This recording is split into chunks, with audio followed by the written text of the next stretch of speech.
Hello students, आज video देने का एक नया तरीका लेकर आया हूँ आप लोगों के सामने। एक्चुअली अब तक जो मैंने वीडियोस अपलोड करे उन वीडियोस में मैंने कुछ बच्चों के रिव्यूज़ देखे और कुछ से बात हुई, तो उनका कहना ये था कि जो यूट्यूब पर बुक्स हैं उनकी मोबाइल पर रीडेबिलिटी बहुत ज़्यादा डाउन है।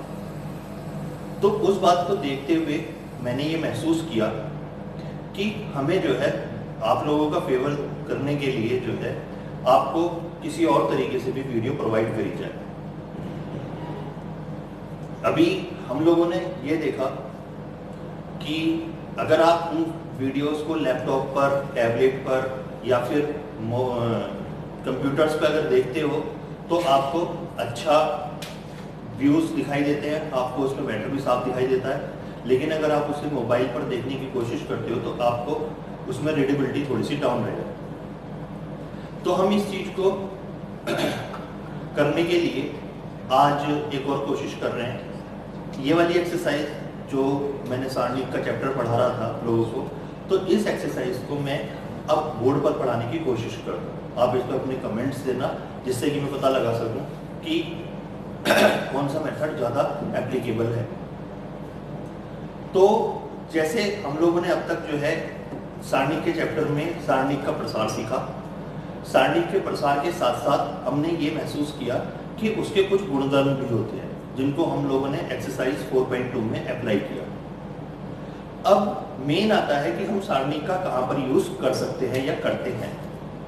तो इसका यूज करने के लिए सबसे पहला जो इसका सारणिक का यूज होता है वो होता है त्रिभुज का क्षेत्रफल ज्ञात करना। जैसा कि आप लोगों को पता भी होगा कि त्रिभुज का क्षेत्रफल क्या होता है। उसके लिए आप ये मानो कि आपके पास में एक त्रिभुज है जिसका नाम ए बी सी रख लेते हैं। ए के निर्देशांक x1 y1, बी के निर्देशांक x2 y2 और सी के निर्देशांक x3 y3 ले लेते हैं। तो इस त्रिभुज का क्षेत्रफल को हम लोग डेल्टा से निरूपित करेंगे और इसे लिखेंगे त्रिभुज ABC का क्षेत्रफल, और ये बराबर होता है 1/2 x1 y2 minus y3 plus x2 y3 minus y1 plus x3 y1 minus y2। ये वो फार्मूला है जो हमने 10th क्लास में हम लोगों ने पढ़ा था कि जब किसी भी त्रिभुज के शीर्षों के निर्देशांक दे रखे हो तो आप उस त्रिभुज का क्षेत्रफल कैसे ज्ञात कर सकते हो। अब हम इसको सारणिक के तरीके से करते हैं। ये बराबर होता है 1/2 x1 y1 1, x2 y2 1, x3 y3 1। और फिर हम इस सारणी का प्रसार करते हैं और इस सारणी का प्रसार करके हम किसी भी त्रिभुज का क्षेत्रफल ज्ञात कर सकते हैं। यही केवल इस एक्सरसाइज के लिए सूत्र है। इसमें 3 तरीके के क्वेश्चन पूछे जाते हैं। पहला क्वेश्चन होते हैं जिसमें सिंपल आपको त्रिभुज का क्षेत्रफल ज्ञात करना होता है। दूसरे प्रकार के प्रश्न होते हैं जिसमें हमें 3 बिंदुओं को संरेख दिखाना होता है। और जैसा कि आप लोग लास्ट ईयर से जानते हो कि 3 बिंदु संरेख जब होते हैं या ये 3 बिंदु जब संरेख होते हैं तो उनसे बने त्रिभुज का क्षेत्रफल 0 होता है। यानी कि अगर हम लोग पहला इस काम को करेंगे तो पहले में इसमें त्रिभुज का क्षेत्रफल निकालेंगे। दूसरे प्रकार के क्वेश्चन में हम लोग ये दिखाएंगे कि किसी भी त्रिभुज का क्षेत्रफल 0 है तो वो बिंदु संरेख है। तो आप लोग अपनी ई पाठशाला से जो है इस किताब को डाउनलोड कर लिया होगा, इस चैप्टर को। इसमें हम लोग एक्सरसाइज 4.3 की तरफ चलते हैं। एक्सरसाइज 4.3 में हम लोग तीन टाइप के क्वेश्चन हैं, जिसमें पहला क्वेश्चन बिल्कुल सिंपल है, जिसमें लिखा हुआ है कि निम्नलिखित प्रत्येक में दिए गए शीर्ष बिंदुओं वाले त्रिभुज का क्षेत्रफल ज्ञात कीजिए। यानी कि त्रिभुज के शीर्षों के निर्देशांक दे रखे हैं और आपको उसका क्षेत्रफल इस सारणी के सूत्र की सहायता से आपको ज्ञात करना है। जैसे मैं इसका पार्ट ले लेता हूं। एक्सरसाइज 4.3 का फर्स्ट क्वेश्चन का थर्ड पार्ट है। इसमें है -2 -3 3,2 और -1 -8। अब हम लोग क्या करते हैं, इन निर्देशांकों को x1 y1, x2, y2, x3 और y3 मान लेते हैं। उसके बाद में त्रिभुज का क्षेत्रफल डेल्टा बराबर होगा 1/2, पहले है x1 y1 यानी कि -2, -3 और 1, फिर आएगा 3, 2, 1, -1, -8, 1।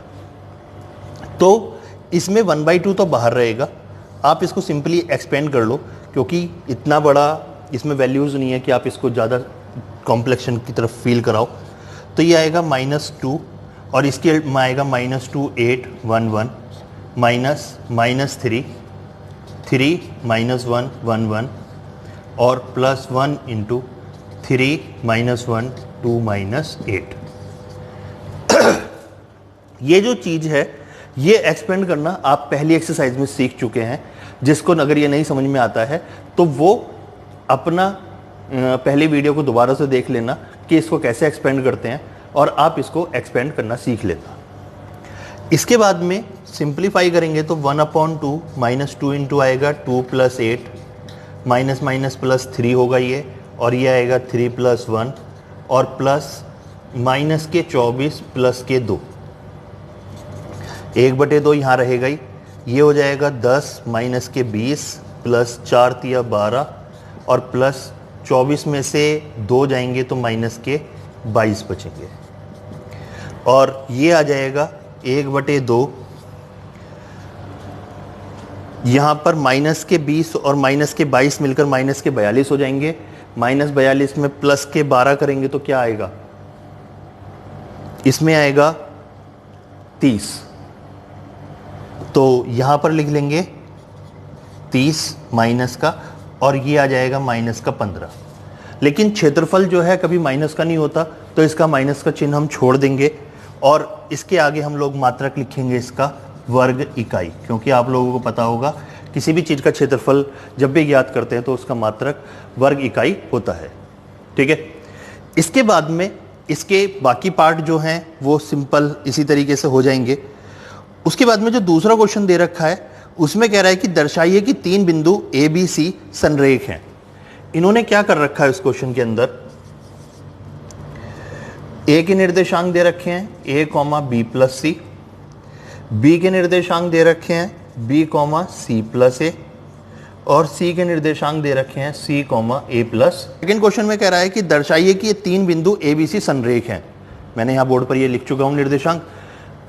तो संरेख दिखाने के लिए हम लोग क्या करते हैं, इस त्रिभुज का क्षेत्रफल 0 के बराबर दिखाएंगे। तो हम सबसे पहले देखेंगे इस त्रिभुज का क्षेत्रफल क्या है। अगर वो 0 के बराबर आ जाता है तो हम कह देंगे कि तीनों बिंदु संरेख हैं। तो सबसे पहले हम लोग क्या करेंगे, ए के निर्देशांक को x1 y1, बी के निर्देशांक को x2 y2 और सी के निर्देशांकों को x3 y3 मान लेते हैं। उसके बाद में त्रिभुज एबीसी का क्षेत्रफल निकालेंगे 1/2 a b + c 1, b c + a 1 और फिर c a + b 1। अब इस एक्सरसाइज इस क्वेश्चन को आगे करने के लिए हम लोगों को क्या है, इसमें एक्सरसाइज 4.2 का यूज़ करना है। अब आप लोगों को 4.2 का क्या यूज़ करना है वो आप लोगों को बेहतर तरीके से होगा कि इसका प्रसार करना है, लेकिन मैं इसमें गुण का यूज़ करूंगा। मैं क्या करूंगा, C1 के प्लेस पर C1 + C2 कर दूंगा। तो उससे क्या फ़ायदा होगा कि मैं एक्सपेंड करने से बच जाऊंगा और यहाँ आ जाएगा a + b + c, ये b + c और ये 1। यहाँ आएगा a + b + c, c + a 1, यहाँ भी नीचे भी आ जाएगा a + b + c, a + b 1। मैंने यहाँ पर क्या करा है, C1 के प्लेस पर C1 + C2 किया है। ठीक है ना, मैंने आप लोगों को लास्ट लेक्चर में बताया था कि जब कभी भी कोई ऑपरेशन, कोई प्रॉपर्टी हम लोग इम्प्लीमेंट करते हैं तो हम लोगों को उसको राइट हैंड साइड में, नीचे साइड में ज़रूर लिख देना चाहिए, क्योंकि टीचर इस चीज़ को जरूर देखता है कि आपने करा क्या है, तो उससे उसको समझने में आसानी रहती है कि आपने वहाँ पर क्या काम किया है। तो ये आ जाएगा 1/2 a + b + c कॉमन आ जाएगा और ये बन जाएंगे तीनों जगह 1, b + c, c + a + b 1 1 1। और अब आप शायद देख रहे होंगे कि यहाँ पर C1 और C3 यानी कि कॉलम फर्स्ट और कॉलम थर्ड की वैल्यू सेम आ चुकी है। जब कॉलम फर्स्ट और कॉलम थर्ड की वैल्यू सेम है तो आप लोगों ने क्या पढ़ रखा है कि इस सारणी का मान हो जाएगा 0, और इस सारणी का मान 0 होने का मतलब यह है कि इसमें जो भी गुणा में लिखा हुआ है उसका मान हो जाएगा 0। इसका मतलब ये हो गया कि इस त्रिभुज का क्षेत्रफल कितना हो गया 0, और इस त्रिभुज का क्षेत्रफल 0 होने का मतलब क्या है कि अतः ए बी व सी संरेख हैं। ठीक, तो अब हमने इसमें 2 टाइप के क्वेश्चन कर चुके हैं। तीसरे टाइप का क्वेश्चन इसमें अब ये है, तीसरे क्वेश्चन है वो कि प्रत्येक में k का मान ज्ञात कीजिए यदि त्रिभुज का क्षेत्रफल 4 वर्ग इकाई है जहां शीर्ष बिंदु निम्नलिखित हैं। दरअसल क्या है कि इस क्वेश्चन के अंदर आपको त्रिभुज के तीनों शीर्ष दे रखे हैं, लेकिन तीनों शीर्ष में एक निर्देशांक किसी का भी भुज या कोटि वो अननोन है, वो k है, और साथ के साथ आपको त्रिभुज का क्षेत्रफल दे रखा है। तो हम लोग क्या है सेम इसी मेथड को इम्प्लीमेंट करेंगे और इसको आगे प्रोसीड करेंगे। क्या करना है, तीसरे क्वेश्चन में क्षेत्रफल तो दे रखा है 4 वर्ग इकाई और निर्देशांकों को हम लोग ABC मान लेते हैं, थोड़ा सा समझने में आसानी रहेगी। A के निर्देशांक दे रखे हैं k,0, B के निर्देशांक दे रखे हैं 4,0 और C के निर्देशांक दे रखे हैं 0,2। ये तीसरे क्वेश्चन का फर्स्ट पार्ट है। तो मैंने आप लोगों को क्या बताया था कि निर्देशांकों को x1 y1 ले लेते हैं। पहले 2 निर्देशांक x1 y1, फिर x2 y2 और फिर x3 y3। इसके बाद में हम लोग क्या है क्षेत्रफल का फार्मूला लगाएंगे, वो होगा 1/2। मैंने ये ऊपर रब नहीं किया है, आप इसको यहाँ देख सकते हो आराम से। तो ये है 1/2 x1 y1 1, x1 की जगह k 0 1, x2 की जगह 4 0 1 और फिर यहाँ जाएगा 0 2 1। ठीक है, इन्होंने थोड़ा सा दिमाग से काम चलाया है कि ये तीसरा निर्देशांक 0 नहीं करा, वरना ये तीसरा निर्देशांक भी 0 हो जाता है, इस सारणिक का मान 0 के बराबर हो जाता है। क्योंकि मैंने आप लोगों को पिछले क्या पढ़ाया था कि किसी भी स्तंभ या पंक्ति का मान, यानी किसी भी स्तंभ या पंक्ति के सारे अवयव 0 के बराबर हो जाएं तो उस सारणिक का मान 0 हो जाता है। अब ये आएगा 1/2, k के रेस्पेक्ट में खोल लेते हैं इसको। k के रेस्पेक्ट में खोलेंगे तो क्या आएगा 0 2 1 1, ये -0 हो जाएगा, इसका कोई बेनिफिट नहीं रहेगा, +1 लास्ट वाला, तो वो आ जाएगा 4 0 0 2। ये आ जाएगा, क्षेत्रफल दे रखा है उन्होंने 4, इधर 1/2 और k की गुणा में आ जाएगा 0 -2 और लास्ट वाली टर्म बन जाएगी 4 2 जा 8 -0। ठीक है, यहाँ तक मैं समझता हूँ आप लोगों को कोई इशू नहीं होगा। इधर इसकी गुणा करेंगे तो ये 4 दूनी 8 बराबर आ जाएगा -2 के और +8, यानी कि आपको सीधा सीधा समझ में आ गया होगा कि k का मान यहाँ 0 है, क्योंकि 8 से 8 कैंसिल हो जाएगा, 8 से 8 कैंसिल होने पर 0 बनेगा और -2 सेटल होकर k की वैल्यू 0 दे देगा, यानी कि इस वाले में k का निर्देश मान जो है 0 है और तब त्रिभुज का क्षेत्रफल 4 वर्ग इकाई आ जाएगा। इसमें सेकंड पार्ट आप खुद करना। चौथे क्वेश्चन को देखते हैं। चौथे क्वेश्चन में कह रहा है कि सारणिकों का प्रयोग करके 1,2 और 3,6 को मिलाने वाली रेखा का समीकरण ज्ञात कीजिए। मतलब क्या है, इन्होंने क्या कहा है कि आपके पास में 2 बिंदु हैं, जिसमें एक को मैं B नाम दे देता हूं और उसका निर्देशांक है 1,2 और एक C निर्देशांक बिंदु है जिसके निर्देशांक है 3,6। तो इन दोनों को मिलाने वाली जो रेखा है BC, आपको इस रेखा का समीकरण ज्ञात करना है। तो इस रेखा का समीकरण ज्ञात करने के लिए आपको सारणिक का मेथड यूज करना है। तो हम लोग क्या करेंगे, हम लोग क्या करते हैं कि इसमें एक बिंदु एक A ले लेते हैं जिसके निर्देशांक ले लिए x, y। अब 3 बिंदु हो गए, तीनों बिंदु आपको स्पष्ट रूप से संरेख दिखाई दे रहे हैं, और जब तीनों बिंदु संरेख है तो उसका क्षेत्रफल किसके बराबर होगा 0 की।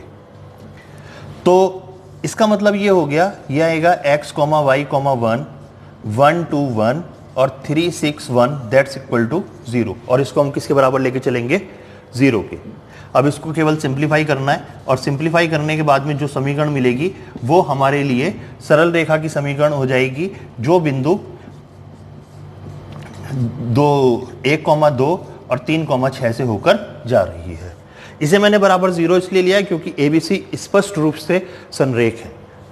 ठीक है, इसको सिंप्लीफाई करेंगे तो x की मल्टीप्लाई में आएगा 2 - 6 -y 3 - 1 +1 × 6 - 6 = 0। आप लोगों को ये चीज़ सिंप्लीफाई करनी आती होगी। जिसको नहीं समझ में आ रहा है तो वो फिर से डिटरमिनेंट का पार्ट फर्स्ट वाली वीडियो को जरूर ध्यान से देख लीजिएगा, ठीक है।